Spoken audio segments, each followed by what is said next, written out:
Ever notice how 3 a.m. seems to be the designated time for your brain to replay every single awkward thing you've said in the last week? Well, today we're going to get into exactly what's going on with that. Right? You're supposed to be sleeping. You've got to be up in just a few hours, but no. Your mind is stuck on repeat, just dissecting every single word, every pause. It's totally exhausting, and it really feels like your own brain is working against you. But here's a thought. What if this whole thing isn't a flaw? What if it's actually a sign that your mind is wired in a particularly powerful way? We're about to flip the script on this whole late-night habit and see how you can actually harness it. Okay, let's call this what it feels like, the 3 a.m. interrogation. You know when your brain suddenly puts you on trial, but the truth behind it is way more interesting than you think.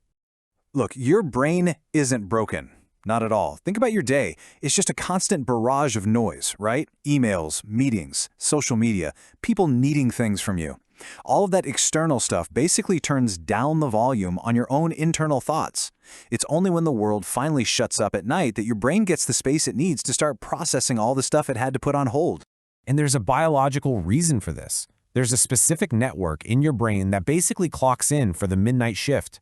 It's called the default mode network, or DMN, and its whole job is self-reflection, thinking about the future, and yep, you guessed it, replaying the past. When all the distractions of the day fade away, the DMN just fires right up. So it's not that you magically get anxious at 3 a.m. It's that 3 a.m. is the first chance your brain has had all day to do this kind of deep processing without being interrupted. So let's break it down like this. During the day, your brain's focus is on all that external noise. It's in a state of constant input, which leaves you pretty distracted. But at night, the focus flips inward. The DMN takes over, and the result is that deep, and yes, sometimes pretty overwhelming, reflection. But, okay, why fixate on conversations? Why that specific interaction? Well, it turns out there are usually three main psychological drivers behind this. Let's get into them. First up, we have the auditor. This is what you might call retrospective optimization. For some people, especially highly analytical people, you don't just experience reality, you audit it. You're not just remembering a conversation, you're analyzing it, trying to figure out how you could have been sharper, clearer, or funnier. It's like your brain sees every interaction as data to run simulations for future, more perfect communication. Now for others, the driver is neurodivergent processing. So if your brain works this way, social stuff isn't always automatic. It's something you have to do manually. You replay conversations because you are actively trying to decode things like tone, body language, and all those unwritten social rules. The whole interaction is like a complex puzzle, and your brain needs that quiet time at night to put all the pieces together. And the third driver, well, this one can come from a pretty tough place.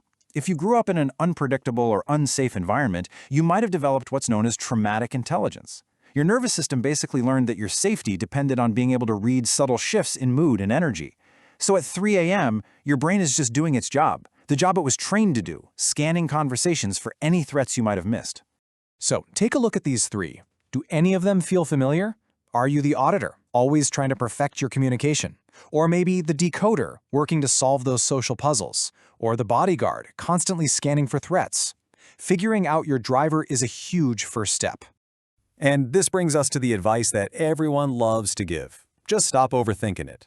I mean, it sounds helpful, but psychology actually shows us that it is the single worst thing you can possibly do. There's this famous psychological study called the white bear experiment. It's simple. Try not to think of a white bear. What happens? Well, the moment you tell your brain not to think about something, it creates a little alarm system specifically to scan for that very thought. So trying to push it away just makes it pop up even more. You just can't bully your brain into being quiet. So if you can't stop it, what do? The whole key here is to stop fighting your mind and start directing it. It's time to learn how to master your own inner supercomputer.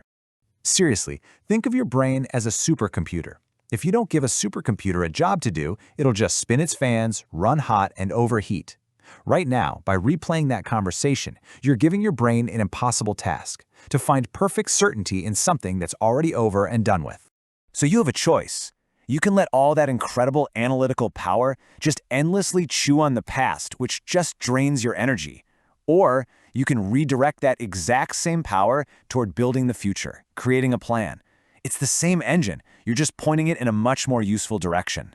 And this is the most important takeaway. The goal isn't necessarily to have a quieter mind. For a lot of us, that's just not realistic. The real goal is to build a structured, more productive relationship with your thoughts, to give that supercomputer a meaningful job to do during the day so it can actually rest at night. I want you to really let this sink in. That mind of yours, that races, that analyzes everything, that goes so much deeper than most, that is not a defect. It's not a flaw. It's your greatest weapon. It's what lets you see things that other people miss. It's what helps you solve problems that stump everyone else. So the challenge isn't to silence your mind. It's to aim it. Stop letting this brilliant machine exhaust you and start using it to build a life you actually want. The power is already in there. Now go use it.